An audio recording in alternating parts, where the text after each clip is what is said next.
I think I'm audible, right? Yes, sir. Very clear, sir. Okay. So first of all, I would like to thank Dr. Pala Girish Kumar and the college, for inviting me for this workshop. I think as he mentioned, I think the workshop has been started, I think from 2 days, sir. 20th. several lectures by, I think, from IISc and others on maybe various techniques. So today I will be talking about this, the artificial intelligence in, this earthquake engineering.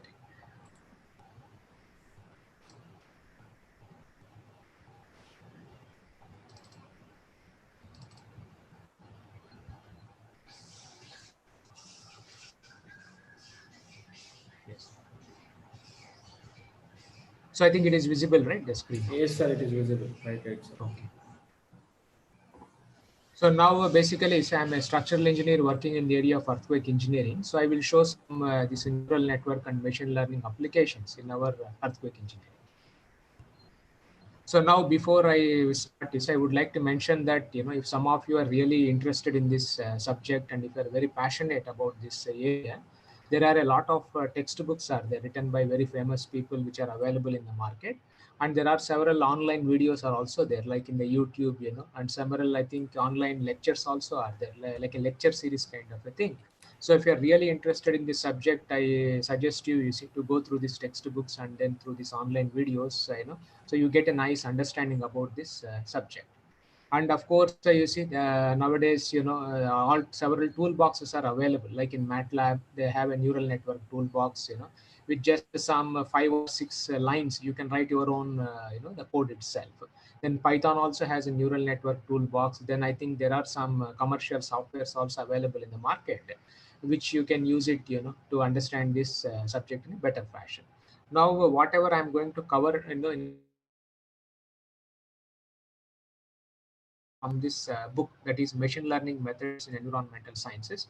So this book is written by Professor William C. Okay, so he's a professor, now he's retired in University of the British Columbia, that is in Canada. He's a world-renowned climatologist who works in this area. So most of the information, whatever I will be going to show you, that is especially the theoretical part, I have borrowed from this textbook. So this textbook is also available online. You can buy it and then you can study. If you are not able to follow my lecture also, you can go through this textbook and you will get all the information from this book.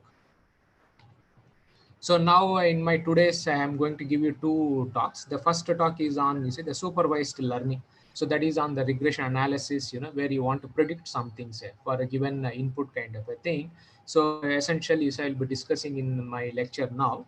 And the second lecture, which is going to be in the afternoon, I'm going to discuss about unsupervised learning. Essentially, it is basically very important for, class classification, clustering the data, the dimensionality reduction. So how to do this using our neural network. So I will be focusing, what we call as the nonlinear principal component analysis, then this auto encoders, which are which can be used to compress the data and then to find out the dimensionality.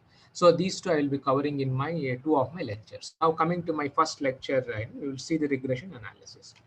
So now before we go, so first thing is, all of you should understand why do we require, artificial intelligence and machine learning basically. So now if you see this machine learning, artificial intelligence, it is a very, old subject. The mathematics and everything has been established widely established during that time.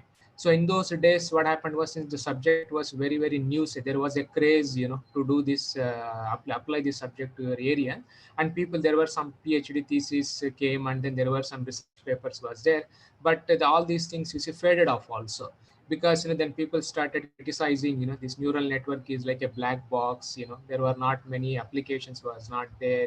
So you can't trust it, and the human thing is much better than this artificial intelligence. So a lot of criticism was there, and then the subject was lying, like a faded kind of a thing. But in the last 2 to 3 years, once again, the subject has popped up and it has become very, very popular, nowadays. Now if you see in our IITs or many universities also, many of our undergraduate students, even postgraduate also, irrespective of their branch, they may be from civil, mechanical or biotech or whatever, all of them are doing this machine learning course in our institutes. So almost if you see any 80% of the students mark sheet, they have this machine learning subject. in the last 2 to 3 years. Not only the students are interested, many employees of the software companies essentially, so they are sending them for some short term courses on this artificial intelligence. They are getting their employees trained in this area itself. And now the researchers also, like our PhD students, and many of them also have taken, now they are taking up this type of topics for their PhD thesis and others.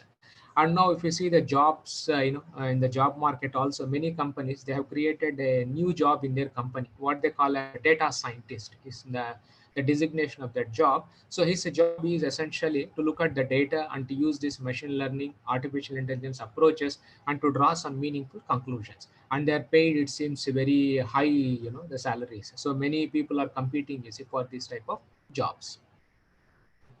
So now coming to these applications of artificial intelligence, a lot of applications are there. Like in the web search, everybody of you, using Google, you will know, like the Google knows more about you than yourself actually. So what you like, what you want, movies or music or food or whatever. So it knows everything. So everything is there is artificial intelligence embedded in your okay Google, or that Alexa kind of a thing. So they can recognize your voice, using this artificial intelligence, and they do much better, for very nice applications are there in this web search. Then in e-commerce, essential Amazon, if you like a product, they know automatically, they pop up that products to you. And then in space exploration, there is no other way, because humans cannot go. You have to send only robots itself, and they have to take the decisions actually. So these rovers or something. So here also people are embedding, you see, this artificial intelligence chips in these robots, so that they can take their own decisions itself. Then in computational biology also, there are a lot of applications are there of this artificial intelligence to find out the new drugs, the new applications are there. Robotics you have. Then in image and signal processing, say, a lot of applications are there for this artificial intelligence and machine learning. But no, when it comes to our civil engineering, honestly speaking, you see, a lot of research papers are there on artificial intelligence application in water resources or transportation, or even in our structural engineering also. But when it comes to practice, say, like in the practical applications, not much actually. Where we want very few, is going on. The reason is like this. And I'm a structural engineer, so I will be talking in terms of our perspective kind of a thing. So now if you see in our structural engineering or civil engineering, generally you see what we do is conventional approaches only we use. Like for example, you see our starting thing is equation of motion. Like when you look at a beam or any building or anything, the first thing what comes to our mind is you see the equations of motion. Then the boundary conditions we write, like displacement is zero, simply supported, and bending moment is zero kind of a thing. So this is the equation of motion, you see, for a three-dimensional solid in terms of the stresses. Most of you would have seen in your second year courses, that is in the mechanics of materials. So once you know these equations, you solve this subjected to boundary conditions, and you will get a solution actually. And this is a famous, the simple bending formula. Everybody should know. In your second year, you would have studied this also. So solve this equation, you will get the solution. So this is the one which we use regularly in our the mechanics kind of a thing. But the main problem is here we have limitations, like you see plane sections remain plane, then homogeneous, then linearity, all those issues are there. So what one does in practice is apart from conventional, we also do a lot of experiments. Like we generate data, because theory is different and practice is different. So we do a lot of testing, like the steel beams or concrete beams or whatever, we test it in the lab actually. Okay. And sometimes if you don't have the experimental setup, people do like numerically they generate the data. So they model this in a finite element with variety of this one. So they generate huge amounts of data sets itself. Now once you have lots of data set, now what we do is we use this conventional statistics actually. Okay. So that is, we try to do some type of a regression analysis, like y is equal to mx plus c, or some type of the equations we fit to this data, and we use this data in our practice. Now sometimes the functional forms what we use, they are based on mechanics, and of course based on the data, and we use this. So now these type of formulas are very popular, and you will see these formulas in the code books actually. So if you see our IS 456, IS 800 steel code, or whatever code you see, it contains mix of the empirical things plus mechanical kind of a thing. And these formulas are the one which are directly used in the practice. Now, when it comes to the loads, okay, so we all know that dead load, live load, wind load, earthquake load, snow load, so many loads are there. So now, when it comes to the natural type of loads, so like a wind and earthquake, if you see our wind code, most of the code is based on, you see, experiments itself. So now all of you would have seen this is a wind zone map of our India. So I think India is divided into some 5 or 6 zones kind of a thing based on the speed. Now this map is obtained, you see, empirically, and this map is completely based on data sets itself. So they have put up instruments all over the India. They have measured the wind speed. Based on that, they have divided this into the zones. And now if you see this formula, there is a pressure coefficient. If you see in the wind code, also you will see that most of the formulas have been derived from experiments like wind tunnel test. They do some type of data they generate, and then you see they give these type of numbers actually. So very less mechanics, but more on, you see, the data and then these experiments. Now, similarly, if you see this, the seismic code also, this is a famous, all of you would have seen in IS 1893, the seismic zone map of India. So you know that India is divided into 4 zones actually, okay? So now these 4 zones, the borders, the boundaries, everything is based on data itself. That's some past earthquake data. There is no mechanics. So just based on the data, you see, we come to these type of conclusions. And then you can see this is a response spectra, which is spectral acceleration given in our IS code, that is in IS 1893. So this shape of the spectra is given for a type 1, type 2, and type 3 kind of variety of soils. So this also has come only based on data. There is no mechanics involved in obtaining these type of shapes. And now there is some, like, how do you use this shape? So there is expression for time period. So this is also derived from experiments. So for RC frame building, this expression for time period, that's a natural frequency you can calculate. For steel frame, you use this formula. So if you know the height of the building, say, substitute here, you will get your time period. And now in this graph, you go to this time period. Suppose if it is a 0.5, say, the time period. So the value of SA by G is a 2.5. So now once you know this value, substitute here, you will get the base shear. So Z by 2 I by R into SA by G. So SA by G is given by this response spectrum graphs. So and then you use this in your design. So this is how you see we do this earthquake, the design also. So all these formulas, whatever we are showing, most of them has come from the data and then this experiments itself. And now if it is important structures like tall building, bridges, nuclear power plants, or dams, so the IS code given spectra is not followed, right, is not valid. So what our code says, if you see our IS code, they mention that you have to do the site specific spectrum, which is very a popular kind of a thing. So now this is mandatory. So if the building is more than 30 stories, or some 25 to 30 stories, you have to get this mandatory, the site specific spectrum. So this shape you should not use. You should get a site specific shape. You plot both of them in the same graph, whichever is higher, say, that you have to use it in the design. Okay. And now this also is based on data set itself. So this is how in earthquake engineering, you see, we use this, we use this response spectra for design of our buildings. So today in my lecture, you see, is going to focus how to obtain the spectra from the data itself. So now, as already to just summarize, so now you can see all the codal things. Most the codes, you see, the fundamental thing in the codes is, is completely based on experiments or on the data itself. So now, why this artificial intelligence, you see, has become popular in the last 2 to 3 years? The reason is like this actually. Nowadays, the sensors have become, you see, very, very cheap. Like if you have a strain gauge, say, if you want a Japanese make the top class, very high quality strain gauge, if you can spend 200 rupees, you will get excellent quality of a strain gauge, and if you want, there is some make in India, some many other cheap strain gauges are there. So for 100 rupees you can get a strain gauge. And then these accelerometers are available, the gyroscopes are there, you have GPS is there. Then I think everybody will have a mobile phone, you see. Now I think for 10,000 rupees, if you spend, say, you get a mobile phone, which has all these sensors. Nowadays we are using these sensors to play the video games, but you can use these sensors to monitor, you see, buildings and other things also. So now, because when the sensors are very, very cheap, say, so what happens is we can instrument the full building, we can do a lot of instrumentation, and we can generate is a huge a database through these sensors. And then nowadays, you see, the high performance computing has become very cheap, like your mobiles, you see. If you buy any mobile phones nowadays, mobile phones are coming with 8 GB RAM, which is a supercomputer in 1990s. 1990 supercomputer didn't have that much RAM when you compare to your mobile. So now, and the price is only just 10,000 or 15,000 only. So now when you have the high performance computing, which is becoming very cheap and the sensors are very cheap, you see, so you can generate large amounts of data sets itself. This is one device, you see, I'm just showing you, which has been developed by our own my friend itself. So they have developed this device, this is a small device like in a pocket size. It senses your motion, then the noise, temperature, then particulate matter. Nowadays it's very important for COVID case and air pollution kind of a thing.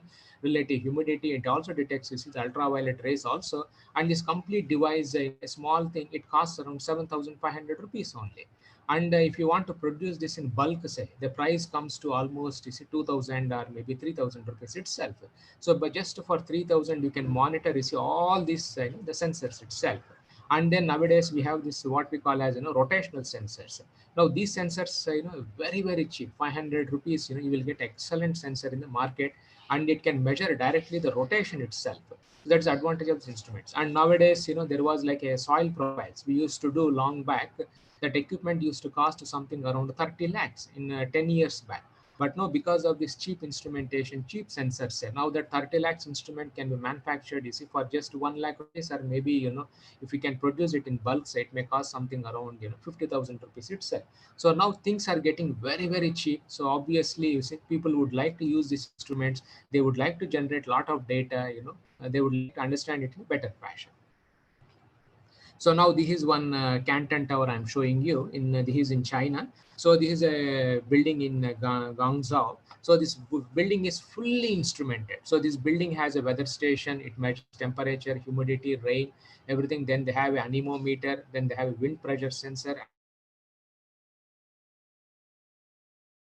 Look at each floor or something like that. Then they have a seismographs, they have a vibrating wire gauge, thermometer to measure temperature, and the optical fiber strain, the temperature sensor, GPS, camera, laser, tilt meter, corrosion, total depth, theodolite, all type of instrument. They have instrumented this complete building. And now what happens is these instruments, they are recording continuously building. And now there is also a famous building in this Burj Dubai, that is in Dubai, that United Arab Emirates. So this is a very tall building. All of it's the tallest building right now. Man-made thing in on Earth. So now this building is also, it's a highly instrumented building in the world. So now each floor of this building has been instrumented by by some type of instrument. They have accelerometers, meteorological data, global displacement data, tilt meters are there. So now, and this is getting monitored, continuous monitoring is going to happen. And the data, if we see the available data, is runs around 100 terabytes. Huge amounts of data is getting recorded from these buildings. So now the question comes, is it the 100 terabytes of data, all of right? If you try to load it in your desktop, it shows out of memory kind of a thing. And how to process this data, what type of meaningful information we can get, and then after you process what type of decisions you can take by using this data is a big the challenge. So now coming to that is I showed you in structural engineering. Even now the neural networks are very popular in forecasting, you see, the monsoon rainfall. That is a June, July, August, September kind of a thing. So now here also, you see, we know, right, our country, the water is, we are highly dependent on the rainfall, except in the North India where they have snow, so they can get water from that. But in our and everybody wants to know how much rainfall will come, so that agriculture and other things they can plan so nicely. And even our government is also very much interested. And in the month of April, we have an Indian Meteorological Department. They issue this forecast for June, July, August, September, how much rain our India will get. So based on that, you see, budget and finance and other things, they plan in a nice fashion. So this is also very challenging problem in climatology. And here also is artificial intelligence has taken, people have used and they have reported better results with this neural networks. Now coming to this earthquake engineering, so which is my bread and butter. So here also we know earthquakes, nobody has gone inside and seen actual any fault or something like that. Most we know these earthquakes based only on the database. So we have like these red colors, you can see these are all the instruments which are operating now, right now operating on worldwide. So full instruments are there. And whenever an earthquake occurs, these instruments record this data set itself. So now we know these earthquakes only from their data or from their signatures, and the sources are buried deep. And so these are some of the instruments. Like these are broadband instrument, strong motion. Then there is a new Japanese instrument, and these are this one. And 10-15 years back, these instruments were extremely costly, like 30 lakhs, 40 lakhs was there. But now for 1 lakh, 2 lakh itself, you can get this type of instruments. So you can instrument, you see, the whole the globe itself. I think worldwide, if you see, there are some 10 lakh or maybe more than instruments are you follow it in the, operating in the worldwide. And we have huge amounts of databases from the data sets. And now this is one of the data set in Japan. So Japan is one of the highly instrumented country in terms of earthquakes. I think every 100 meter or 500 meter, you will find a seismic instrument. You can see these small, all these dots, the markers show the location of this, the instrument. So whenever there is an earthquake, say, the whole, they record it at all these places itself. Now, if you see in India, say, so now in India also, people have instrumented our country. So now you can see these squares, red squares are all the strong motion instruments which are operating right now in the Ganga Basin and in the Himalayas. Almost some 300 to 400 instruments are there. And through these instruments, we are completely getting this continuous monitoring is happening, and we are getting data from all these instruments. So now, whenever you look at a time history, say, okay, for example, this is a 24 hours data. So you can see the instruments, you see, the continuous monitoring is happening. So you can see this type of a database actually. So now, you can now, our human beings, say, the best instrument they say is human eye. So whenever a human sees this type of a data, so we can easily, get this, the large, the spikes. So these things, we can easily plot, and we can analyze, and we can say that this has come from this earthquake, or this indicates a major problem or something. But now large events, so we can detect easily by our human eyes. But when you look at the small spikes, say here in the database, when you zoom up, it looks something like this actually. So generally what we do is these type of small events, were very difficult to detect by humans. So what we do is, we neglect them as a noise, and we don't process this data, and then we keep silent. But sometimes what happens is, the small thing may be a foreshock, or it may be aftershock, or it may indicate the structural performance or deterioration or whatever, which we ignore. In this small, so detecting these small things, the human beings, you see, we fail to detect these type of events. The best analogy I can give you is about our health itself. Like if you see in the cancer patients or any many major diseases, if they can detect at the initial stage, say, you can cure the disease. But many times, when there is small symptom comes, we neglect, and then you follow, right, we don't take this thing. And the cancer or something, they get detected only at advanced stages, and you can't cure the patient. So human beings are good at detecting, you see, the large things. But when it comes to small things, or small things, you say, we failed, to detect such type of events. So now, even in the, when you are doing health monitoring of a building, say, so these small things may indicate, you see, some small corrosion in the bars or something. So if you can detect early, you can easily repair it, at a lower cost. But if you cannot detect it, and if you remove them as a noise or something, then we have a huge problem later on. Maybe you may have to demolish the building itself. And now similarly in earthquakes, say, so these small events, they indicate, like a foreshock. You see, generally earthquakes, before an earthquake occurs, there will be small tremors. So if we can detect this one, if we can understand, if we can process this data, we can save, so many lives, and then so many buildings itself. So this is a major thing, where this artificial intelligence comes into picture. And now the same hazard map I'm showing you here, previously also have shown you. So now for designers, structural designers, we require this type of response spectra. Okay. So for important structure, as already I mentioned you, you have to get the site response spectra from the data itself. So now, as already I told you, the code book, if you're designing tall building bridges, you have to get the site specific spectra, compare with the codal number, and then whichever is higher, say, you have to use it in your design. So now let us see how to get the site specific spectra from neural networks. And now what happens is, nowadays, as already I mentioned, instruments are getting operated, earthquakes are occurring. We have a huge databases are there. So something like if you see in our Himalayas, more a tectonic region similar to our Himalayas, there is something like 13,000 or 20,000, almost near close to 20,000. We have the data sets which comes from some 300 earthquakes. Now in Japan, if you see, we have huge amounts of databases also. So now when the database is so strong, say, okay, now people, what they have done is, they have tried to fit some type of empirical equations, like ordinary regression analysis they have done using some complicated forms or something like that. Large, people have tried to fit some type of empirical equations, and these empirical equations have become so complex to explain this data. So almost you can see this is a typical regression equation. You can see how complex it is. So many constants are there, the functional forms are different, and it's very, very difficult to give a physical opinion, physical understanding of this equation. Difficult to model this type of a database using the conventional statistics. And the standard error is also extremely high to when you do this type of analysis on these large databases.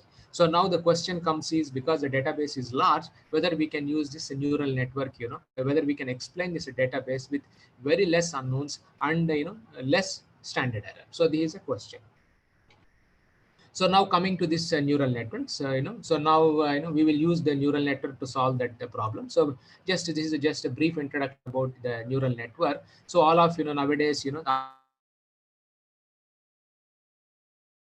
all thing is there, and in that, this artificial neural network is a subset of this machine learning itself. Then there is nowadays what we are calling as a deep learning. That is also some subset which comes into this here. So this then all of that these artificial intelligence has been the inspiration came from this biological learning kind of a thing itself. And now if you see in the neural networks, so there has been machine learning, there are two things are there. The classification, of course, there are many things are there, but broadly they can be classified into two. One is a supervised, other one is unsupervised learning kind of a thing. Now in the supervised learning, so there are further two types of branches are there. One is regression analysis we do. Then other one is classification. That is whether it belongs to this or whether it belongs to this group actually. Okay. And in unsupervised learning, so there are two types of groups are there. One is dimensionality reduction, which I will be discussing in my afternoon lecture. And there is also like a clusters actually. So clusters are there. So these are the major two things in machine learning. One is supervised and another one is unsupervised kind of a thing. So now we see, let us see this regression, so I will be discussing on supervised regression. In my afternoon lecture, I will be discussing this unsupervised and this reduction kind of a thing. And this is a overall performance criteria or the objective function, what you want to minimize or maximize or something. Then you have to pre-process the data. Then you have to identify what are the model inputs, then the model outputs itself. Then you have to do the model architecture, like how many neurons you are going to take, or how many variables are going to be in your network, how many hidden neurons are there. Then you also have to decide the stopping criteria. You cannot get 100% you see so how much error you can accept. And then you have to choose an optimization problem also, because this is non-linear, so you have to do some type of an optimization. So once you do this optimization and find out all the unknowns, then your neural network is ready to solve, to predict for any given inputs. So this is the overall procedure in the neural network.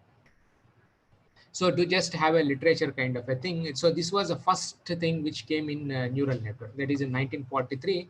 So this was developed by McKillo and Pitts model. We say that is a perceptron model. They say. So now this was the first thing, the basis for our neural network. So these are the inputs. That is x1, x2, x3, x4, x5. There are 5 inputs are there. So this is what we call as we say a neuron kind of a thing. But this neuron is basically, it's like a jargon. Neuron is nothing but it's a mathematically, it's just a variable actually. Okay. So this output, you will get, like you see, you sum over all these weights like wi into xy. So you are giving a weightage to all these inputs. So you sum it up, and then you add one type of bias kind of a thing we add, and then you see. So this is output, of this neuron itself. Now once you have this neuron say, and the output is given by the step function. So if it is a step function, means if it is less than 0, it is 0. If it is more than 0, it was 1 actually. So output of this neuron is, you see, either 0 or 1. Why 0 or 1? Because in the olden days, you would have seen that everything can be described in terms of a binary kind of a number. Like, the output can be 0 or output can be 1 itself. So this model was, this was the first model which came, in the early days. That is in the 1943. And now slowly you see people improved this type of a model. Then this perceptron kind of a things came it up. And then this Rosenblatt, that is in 1958, 1962, he established this neural network, which can be used for regression and other things. So what he said was, you see, you can have a group of neurons kind of a thing. So these output layer, or these are the inputs. You can join all of them are interconnected. Like this neuron gets input from all these things. This also gets all these three. So this type of interconnections he defined, and then you see they started introducing, the previous one was a step function kind of a thing. So they started, step function means you can have output 0 or you can get 1. So that can be used for a classification kind of a thing. But if you want to do regression analysis and other things, say, so your neuron should be able to output other variety of the numbers itself. So then they started this using the sigmoidal function, other type of functions came into picture. So now here, and then how to find out these weights. So these weights are what we call as unknowns. So how to determine these unknowns also, how to find out the learning algorithm, all those concepts came around the 1962 itself. So this is how the sigmoid function. So initial stages, people were using step function like 0 or 1 kind of a thing. You can see this is a sigmoidal function. So the sigmoid function is a positive kind of a thing. So output can be from 0 to 1, and it goes from minus infinity to plus infinity itself. And its derivative also can be computed easily. So the derivative is given by this expression. So this is a sigmoidal function. So that yes, because it has a yes type of a shape, that's why we call it as a sigmoid kind of a function. So derivative of the sigmoidal function is this Gaussian kind of the function itself we have. And the advantage is it has a very smooth gradient. Like step function doesn't have a gradient, but this has a smooth gradient itself. There is no jumps or something like that. And it can predict from 0 to 1, not essentially 0 and 1 kind of a thing itself.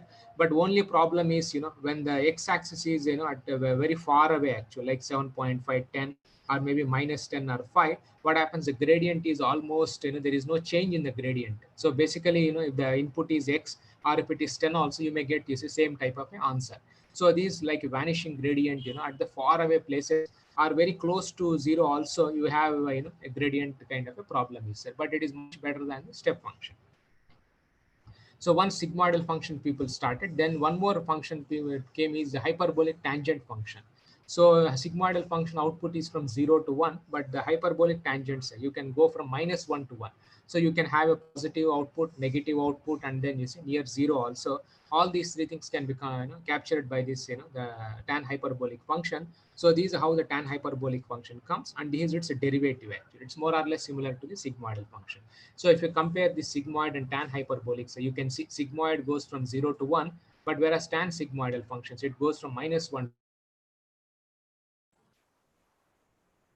Dealing with only positive type of a data set, you can use a sigmoidal function. If you're dealing with a data where you can have negative, positive kind of a thing, you can go for the tan hyperbolic function itself. And the derivative of this tan hyperbolic function also, you can compute very easily. And sometimes people also use this type of a linear function, essentially not log sigmoid or tan hyperbolic. So this is a linear function kind of a thing. So this also is sometimes people use it in practice. And then of course there is a step function. This also some applications for maybe for data classification or something, still they use this type of functions. So the basic now, another apart from that, people nowadays are using these radial basis functions to do any regression in neural networks. A tan hyperbolic or logs that sigmoidal function itself are sufficient actually for doing your calculations.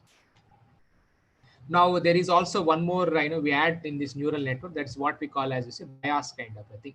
So for each hidden layer, say on the output layer, we add one more unknown, that is the variable kind of a thing, bias kind of a thing. So the advantage of this neuron is so this is your log sigmoidal function. This is sigmoidal function 0 to 1. So what the advantage of this is, you can shift this sigmoidal function. See, like for example, if you see the sigmoidal function, it is centered around 0 itself. Now, if you want to shift the sigmoidal function to, you see, the center is not 0, the mean value is not 0.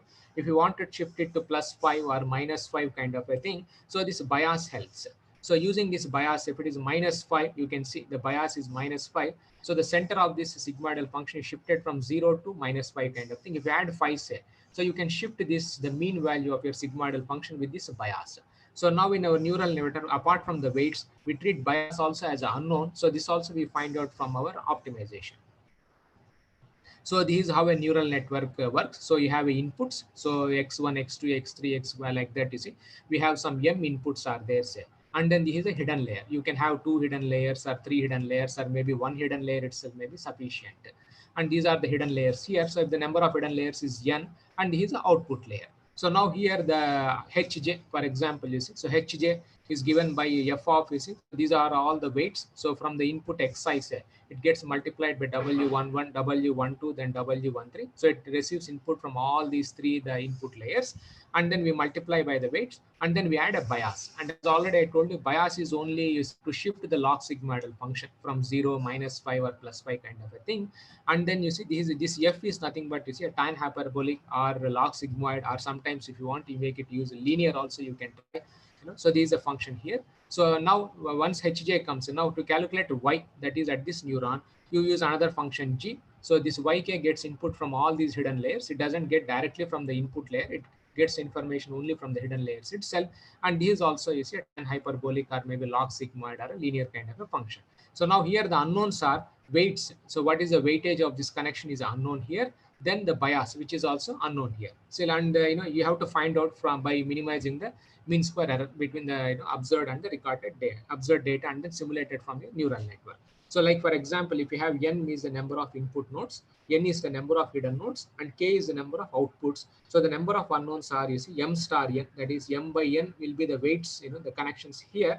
Then n star k, that is the connections here, and then you have biases with this the hidden layer as well as the output layer, that is this m plus k.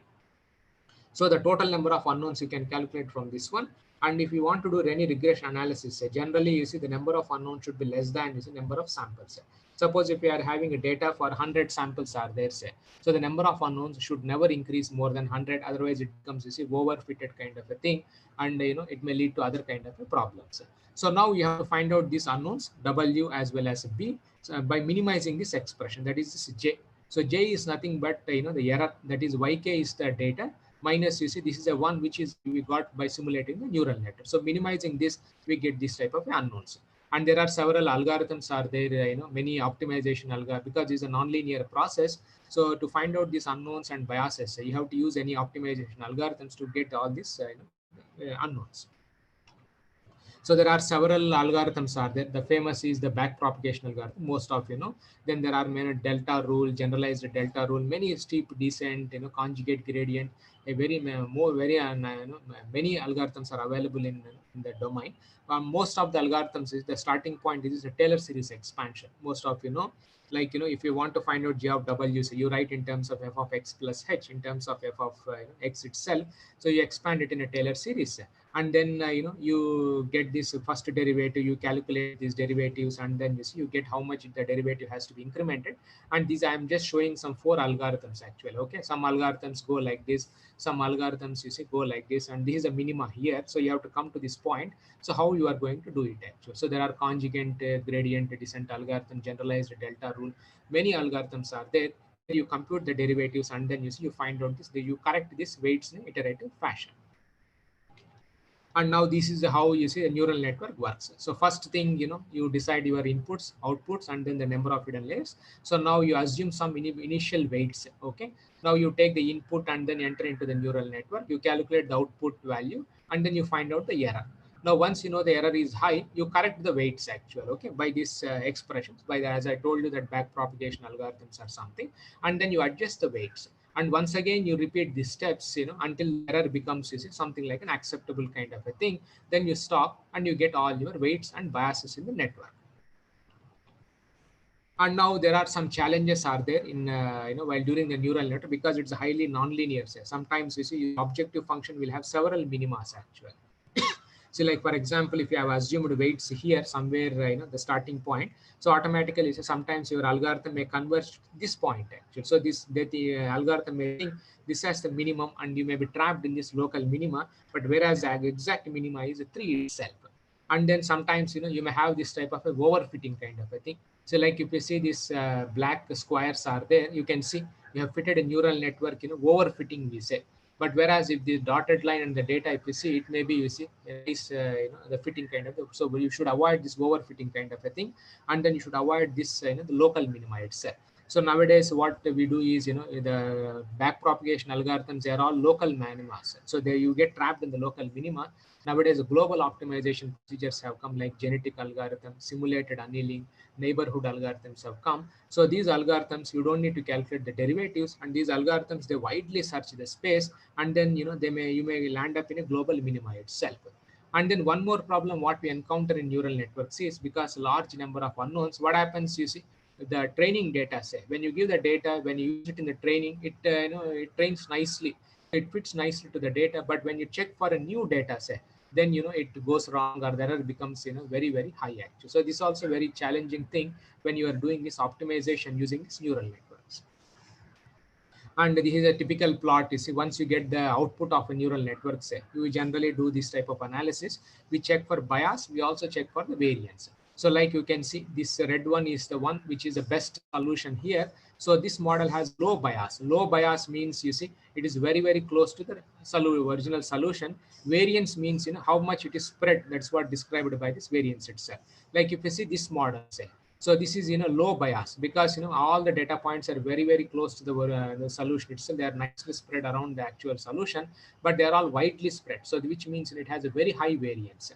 And now this model, if you see, you can see the variance is very small, but the whole bunch, whatever predictions are there, they're far away from the exact solution. So this model we call as is high bias, but the variance is very small. And this is a worst type of the network here, where the bias, whatever you are predicting, they are no more close to this one, and the spread is also very, very high. So the best network, or the best thing means, you see, which will have a low bias and then the low variance. So this is what, so you have to minimize not only just the bias, you also have to minimize, you see, the variance also. So this is a challenge in neural network. So I'm just showing you an illustrative example. This is just a toy problem actually. Okay, it's not any rigorous kind of a thing. So this is just a simply supported beam. Most of you are very well know this type of analysis. So this is a bending moment diagram, right? Then this is a shear force diagram, and then the expression for deflection is already available. You have calculated in your strength of materials. So Wx by 24 EI, this expression also. So if you want to find out deflection, say, you should know the load, then the span of the beam, then Young's modulus, and then this moment of inertia. So given these numbers, you can find out deflection in the simply supported beam. Now we want to solve this problem by neural network. So how to do this problem by neural network? As already I told you, neural network runs from data. Okay, no mechanics is required. So you have to generate data. That means, you see, for variety of W, E, and I, you have to generate lot of data sets itself. And so we have created a neural network here, where the inputs is the load, then Young's modulus, then moment of inertia, and the output is the deflection. So deflection at 0 meter, 1 meter, 9 meter, 10, and obviously for simply supported, as all of you know, at x is equal to 0, at x is equal to 10, the deflection is 0 itself. But just to demonstrate, I have added all these numbers. So at every meter, say, I want to calculate the deflection. So what we do is, using the formula or whatever, you generate a lot of data. Maybe in the lab you can generate, or using the formula, because just for illustration, I generated this database from the expression itself. So now you generate a huge amounts of data. So these are simple network, which we have created it in MATLAB. So 3 inputs are there. I have just, and output layer contains some 11 output neurons are there. So they give deflection at every 1 meter in the simply supported beam. So now how do we calculate the unknowns here? So the number of unknowns are, so this is 3, this is 4, 3 by 4, that is a 12 unknowns are there from input to hidden. Now from hidden to output layer, say, because there are 11 outputs are there and 4 hidden are there, so that becomes 11 into 4, that means 44 are there, and here there are 12 unknowns are there. And now, as already I told you, for each neuron, we also give a bias, that is to shift the mean value of your sigmoidal function.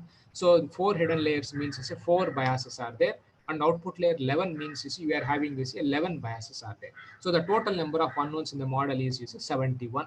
So now, so the number of unknowns are 71. Say the data should be much more higher than, you see, this number of unknowns. So here, just for illustration, you see, we have generated 1,000 samples from the expression here, and we feed it this network actually. Okay, and we got all the weights and the biases by the standard is Levenberg Marquardt algorithm. And finally, if you want to express also, this is expression for the deflection. At J stands for this 0, 1, and up to 10, this one. So these are the two functions. So this gives you this F1. So this F1 gives you the output of the at the hidden layer, whereas this F2, so this is the overall thing which comes from the output layer. So now if you try, so this is a simple MATLAB code I'm illustrating. You can see, So, this input is WEI, target is a delta, that is output deflection at all the points. So you have input, then the target. So we have just used the Levenberg Marquardt algorithm. So in MATLAB, it is already available. So now the hidden layer size is 4 we have taken here. You can choose, you can play with this number, and then this net fit net actual. Okay, so this generates, you see, the neural network here. And then, as already I told you, training, validation, testing. So whenever you are having a database, say, the thumb rule is 70% of the data should be used for training the network, that is to find out the weights and the biases. Then 15% of the data, so you have to use for the validation kind of a thing, and 15% of the data you have to do the testing actually. So MATLAB, what it does is, it calculates 3 errors. One error is from the training thing, then other error is from the validation thing, other error is from the this testing kind of a thing. So it minimizes all the three and then find out its weights and biases. So these commands, net comma tier, the train net, so automatically it trains your network. So once you do this one, you will get the biases. You also will get the weights from the hidden input layer, hidden layer. All the weights have come from this. And then now you can, y is equal net, say, it will give you the output from your neural network. So x is the input you are giving. So y is basically a vector. And now you can find out the performance and how good is your network. So you can see, for if you run this neural network, of course, it gives exact results because it is just a toy problem. So this is just how to simple, just for illustrating you the power of the neural network. So you can see the code, how many lines are there. You can see just some few lines actually. Okay, so maybe some 10 to 15 lines. People can write your own neural network code in MATLAB. So yeah, I think same thing is available in Python and several other commercial softwares also. So you can try these type of small problems to have a better understanding about the neural network, and then you can use it for real life situation or for your problem. So now coming to to demonstrate our this one. So what we wanted to do was I want to predict the response spectra, as already I mentioned, right? So the site specific spectra is required in design for important buildings and bridges and other things. So this is how the response spectra I'm showing you here. So this is a site specific spectra for Shimla. Okay, it is a city in the Himachal Pradesh. So you can see this is entirely different from the IS code. So what our code says, you should get this type of a site specific spectra. You compare with the IS code spectra, whichever is higher, you have to use that in the design of your structure actually. Okay, so now how to obtain this type of a spectra. Now if you see, I already showed you this figure. There is a huge amount of database, 13,500 data sets there, which comes from 288 earthquakes itself. So I want to predict spectral accelerations for earthquake. This is my target. And what are the inputs? I know the magnitude of the earthquake. I know the distance at which it has been recorded. I know the site condition. Site means whether it has been recorded in rock or whether it has been recorded on soil. Generally, right, in geotechnical, we do this standard penetration test to find out this, the site conditions, and then the fault type also. Like in India, we have thrust faults, strike slip mechanisms are there. So these inputs are known to us. And what is the output? What I want to find out the spectral acceleration. So this figure I want to generate at several natural periods, because neural network you have to 2 second, 3 second, 4 second, 5 second, like this actually. So this is my output and this is my input. So using this information, I have to come to this level. So now generally you see when this is I'm giving you the statistics. So you can see magnitude, VS30, R and F. So these are the 4 inputs of my data. Then PGA, P ground acceleration, velocity, and then the spectral acceleration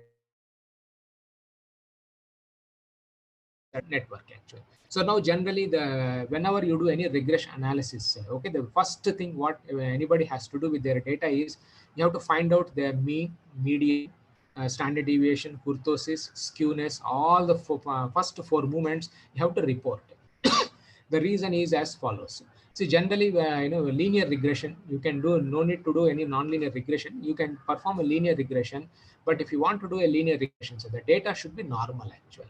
So if the data comes from a Gaussian distribution, linear regression is perfectly valid. No need to do any neural network kind of a thing. You can go with neural net, and this linear regression itself. So how do we check whether the data is normal or not? So the thumb rule is, the kurtosis and skewness, the third movement and the fourth movement. So if the data comes from normal distribution, skewness should be 0 and kurtosis should be 3. This is a thumb rule. So now you can see for all the database, whatever we are handling in the earthquakes, you can see skewness is no more 0. You can see very high skewness you can see here, and kurtosis is no more close to 3. You can have a kurtosis of 122, 150 as high, which tells that this database is not normal. So you have to do nonlinear regression. and non-Gaussian. This is the first step, whether you have to use neural network or nonlinear regression, or you should go with the linear regression. Suppose if skewness is 0 here, and if the kurtosis is close to 3, say, no need to do any neural network. You can go ahead with your ordinary regression approaches itself. And then here also one more important you have to check here is, that's what we call as is mixed effects regression. That is, when the data is coming from variety, groups. So you have to do, not just ordinary regression, ordinary optimization. You have to be very, very careful with this mixed effects regression. So here I'm just showing some figure, which from Google you can see here, which, you can see all the points, right? So all the points are same, but the color represents these points have come from different groups. Maybe you can assume that there is something like compressive strength of concrete coming from several labs. So like some institute they have done so 25. This is their group. This is their group. Like that. You are having several groups. Like in earthquake also, we have data coming from several earthquakes. Like 7 magnitude, we have 100 samples. 6 magnitude, we have 50 samples. Like that, grouped data we get. So when you do the group, if you see this individual group, you can see what is the trend here. The trend is increasing trend actually. Now with all the groups, if you see this color, you can see majority of groups are showing increasing trend only. Only one group, it is showing decreasing trend, and this group also decreasing, but majority of the groups are showing the increasing trend itself. Now if you ignore these groups, just directly, you fit a straight line to this data. So this is a black one, you can see the hashed kind of a thing. So these are data, the line which you have fitted for the data. Data is like this, coming from a variety of groups. They have tested the different type of things. So if you try to regress with one line, say, so it shows a decreasing trend actually. But in reality, all the groups individually, they are showing this increasing trend. So you can see the real regression should be this line actually, which is increasing trend kind of a thing. So which matches with the groups also. But when you ignore these groups, if you just directly fit the data, you will get altogether a completely different picture, from the database. So this is very, very important nowadays when you're handling grouped data. That means, data coming from several groups. So this has to be handled in a very, very sensitive. So this we call as mixed effects regression. Random effects are there. If you go to Google, you will get a nice textbooks are there, very widely established. So here what to do is this error, that is epsilon ij. Initially in ordinary regression, there is only one error, epsilon I will be there. Now we will do two errors, that is epsilon ij. That means want to minimize errors in each group also. So this also has to be considered in our regression analysis. This is also one more thing I'm showing you to make you, aware of this very important thing. So here also you can see the data has come from different groups. Now you can see many lines are the slope also. Now this blue line, this blue line shows which comes from ordinary least squares. You ignore these groups, simply fit a straight line, you will get this line. But if you do this mixed effects, you will include, this is the line which you get from this mixed effects. So this is the one which represents exactly the data, whereas this doesn't represent the data. So this, of course, if the data is coming from the same group, then there is no need to worry about this mixed effects. But if you're handling the data coming from variety of the groups, then this mixed effects becomes, very, very important. So this has to be, included in your regression analysis, whether it is a neural network or it's a regression. So this has to be included in your analysis. Otherwise, you will get altogether entirely, the different picture, and you may be missing, the whole information itself. So this is a neural network, which we used to find for the response spectra. So now, as you can see, the input nodes are 5 nodes are there, magnitude, then log 10 of this VS30, that's the site condition. Then we have the rupture distance, that's the distance of the one, and log 10 R. And then you have this focal mechanism or the fault mechanism. So there are 5 inputs are there. And now we have just chosen 5 hidden neurons. So if you increase the hidden neurons, what happens? The nonlinearity in the network increases, and the unknowns also increase actually. So now here the main challenge is you should be able to explain the data with very, very few less number of unknowns. So if you want to decrease the number of unknowns, you have to decrease these hidden neurons. So how to obtain these hidden neurons? There is no rule, there is nothing is available. So you have to do this in a trial and error basis itself. And then here's the output layer. So as already I told you, we want PGA, spectral acceleration, several periods. So there is something like 28 output neurons are there. So 5 inputs are there, then 5 hidden neurons are there, and then this the 28 output neurons are there, in our model. So now you can calculate the number of unknowns, like, so this is our neural network model. If you want to represent, say, so log 10 PGA, PG with output. So we write in terms of, say, the functions here. So you can see, so F1, F2, two functions are there, tan hyperbolic functions. So this F1, say, is nothing but, it comes from the input layer to the hidden layer, whereas F2, so this comes from, the hidden layer to the output layer itself. So now we use this type of a function, and then as already I told you, we are getting the data from several groups. So you have to do this group wise regression also. Like you have to find out error in individual group and error overall error also. That eta I is the overall error, whereas epsilon ij is error in each group also. Both of them has to be maximized. So this is just an algorithm, which we developed for this, to do this mixed effects regression using neural network. So you have to do more or less same like what we do it in neural network here itself. But only thing is, objective function is not only just to minimize the overall error, but you have to minimize the overall error plus the error in each and every group also. So there are two standard deviations will be there. One is this tau square, other one is the phi square. So tau square is like a overall thing itself. Phi square is the error in each group, and tau square is error among the groups actually. So these both of them have to be minimized. So you do this in a, network kind of a thing. So here, as already I mentioned, because the number of unknowns are too high, like you can see, the number of unknowns here is how it calculates. So 5 by 5, that is a 25 here, then 5 into 28. Okay, so 28 times 5 are the unknowns here. Plus you also have a bias. So 5 biases are here, and then 28 biases are there. So the number of unknowns is 5 by 5, 25. Then 5 into 28 plus 5 plus 28. These many biases are there. So these many unknowns are there in our network. So when the network unknowns are too high, say, if you use this gradient based algorithms or something, as already I mentioned, you may be trapped in local minima. So MATLAB has this, they use this type of local minima, kind of algorithms here. Now, if you want to find out global minima, so you have to use a genetic algorithm or other algorithm. They are also available in MATLAB. You have to write some small code linking this genetic algorithm with neural network. Automatically, it works. Just some 2-3 lines. If you can have just if you add the model, so you will get these unknowns. So now these are the weights. So now you can see these are the weights from input to hidden. So 5 by 5, that is a 25 things are there, and these are the biases. So you can see the first hidden neuron set has a bias of minus 1.1. That means in its mean value is not 0, towards negative side itself. And these are the weights. And you can easily identify which is very high. You can see among all the weights, say, so this is the largest, that is a 3.387, which connects the hidden neuron 3 with magnitude. So you can easily identify which is the one influencing your results also. And these are the weights from hidden to output. So here also define number of this one are there, and these are the biases. You can easily identify. You can see the biases for the outputs, they are all negative, but suddenly for some 0.05 second, 0.06 second, 0.07, the bias is positive actually. So the sign is changed from negative to positive. Then once again it goes to negative itself, and then you can identify which is the one which is controlling the the network, or which hidden neuron is very important for our calculations. By looking at the weights, you can identify these numbers. And this is how you do this training testing, how good is the comparisons. So training means, this data has been used to fit the network. Testing means you have not used this data to find out the unknowns. So these are different. So you have to plot the errors in both the training period as well as in the testing period.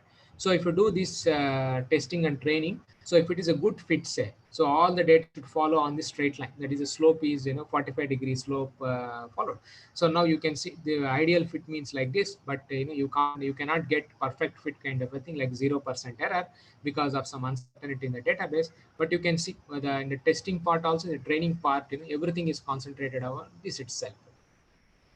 But only thing is there is a scatter in the data. So there is no bias in the data, but there is a scatter. So this scatter has to be quantified in terms of using the standard deviations.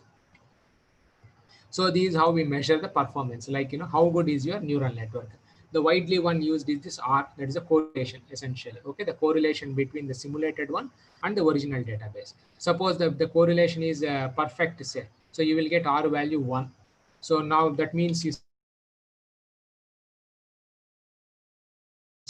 then you will get 1. But now the significant is, if it's more than 0.8, we say it is statistically is significant. You can see the correlation for all the outputs is more or less is a 0.9794, which means you see it is very very close to 1 itself. So this shows you see the trend itself. Now there is one more thing what we call as a PP.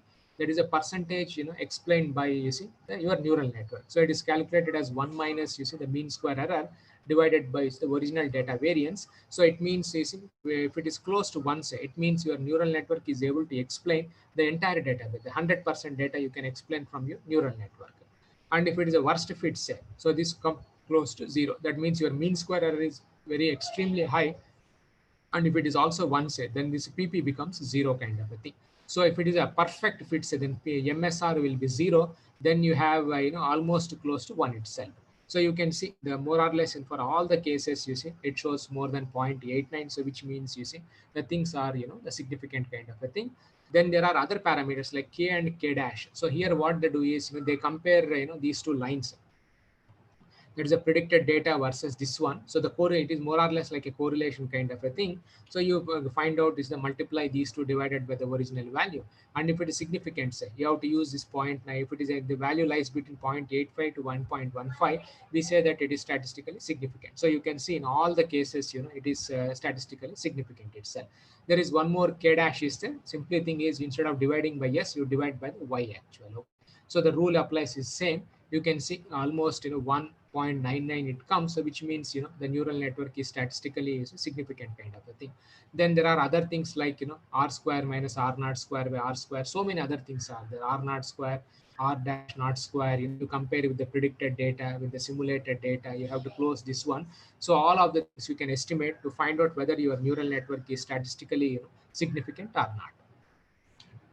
So now these are the residuals. So now, as already I told you, right? So here, since we are doing with you see the grouped kind of a data. So now when you do with the grouped data set, you will get two types of residuals. One is with the groups and within the group actually. So with the groups we call as inter-event residual, intergroup residual kind of a thing. Then this is intra-event actual. So this error is in the group, whereas this error is from group to group. How much is the error? So these are the standard deviations. So you have to plot whether your neural network has captured the error in each group also nicely, and the overall kind of a thing also. So if you see, this shows you any bias. If it is a biased data set, then you will see all these mean value, these bars, whatever I have plotted here, they should be, if the data is unbiased, they should be close to 0. If it is a biased data set, they will be far away from this 0 line itself. So now you can see all of them, you see, are very close to the 0. So which means your neural network doesn't have any bias itself. So this is for inter-event, that is from the group to group kind of a thing. Whereas here, this is inside the group, how much is the error.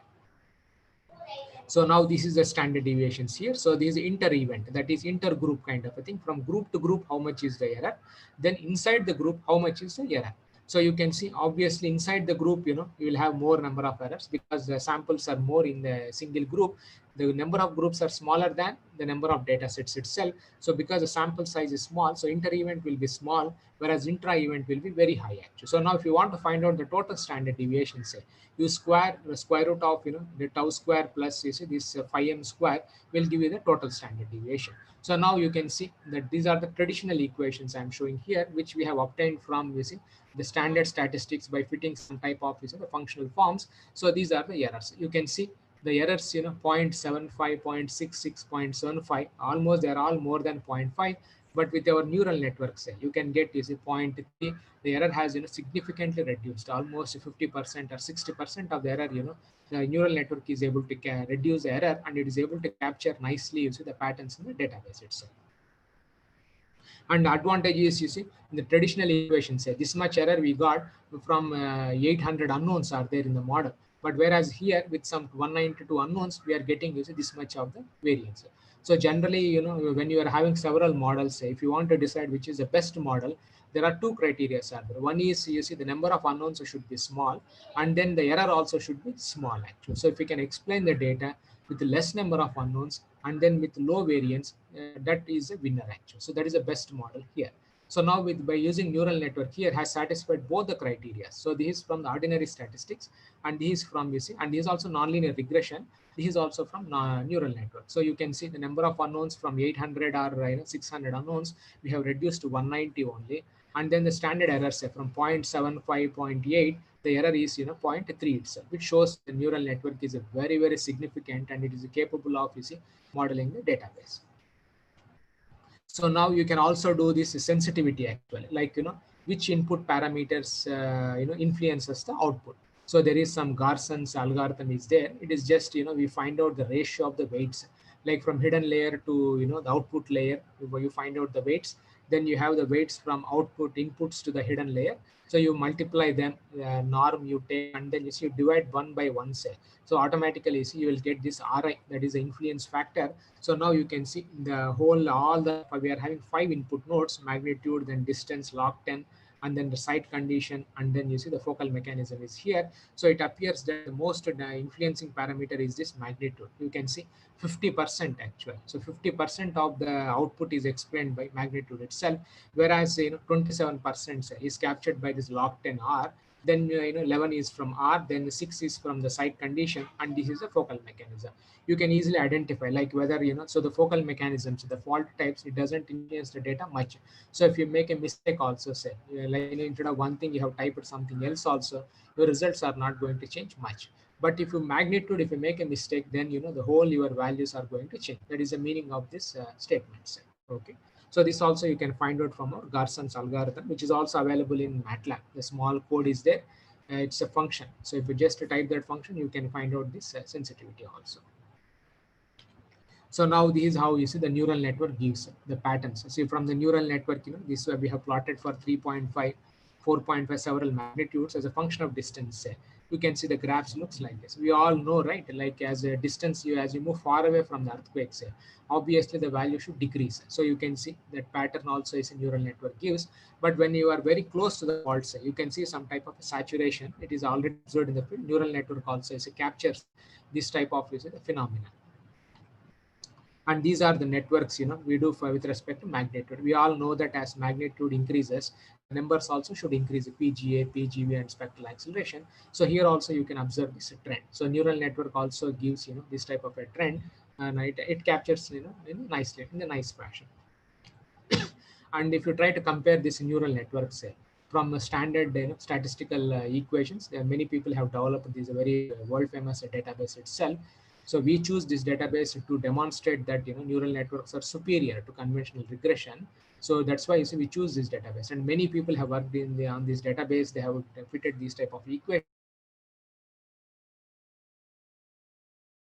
Thing, it exactly, you see, it has captured all the patterns in this the equations. The advantage, advantage what we have is other equations have the number of unknowns are 400, 500, 800 unknowns are there, and error is also so high. But our neural network, you see, with very less number of unknowns, we are able to explain the data with minimum, you see, error itself. That is a catch.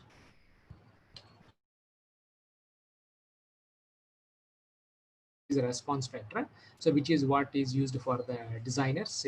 They want to use this information to design a building itself. So you can get, so these are the spectra. So when you compare this with the neural network thing with the international equations, say, you can see here they all capture the pattern is nicely captured here. As distance increases, you see the shift in the spectra, so you can capture. Then with the site condition is different, say, that is also captured in the neural network. So it matches nicely, and it is able to explain the data in a nice fashion. So now what we did was, we have developed this UHR, that is site-specific spectra for Shimla, from that seismic hazard analysis or some, that is a design spectra. So you can see these are the spectra, okay, which has been developed. If I use conventional equations, we will get this type of a spectra.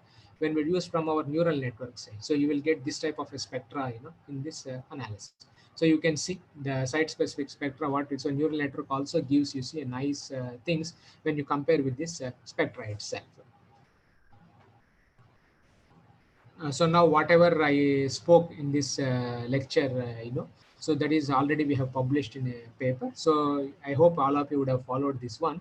So if you have still some doubts or if you have some difficulty or something, so you can go to this paper. It is available in my ResearchGate website or on the internet. If you type, you will get this one.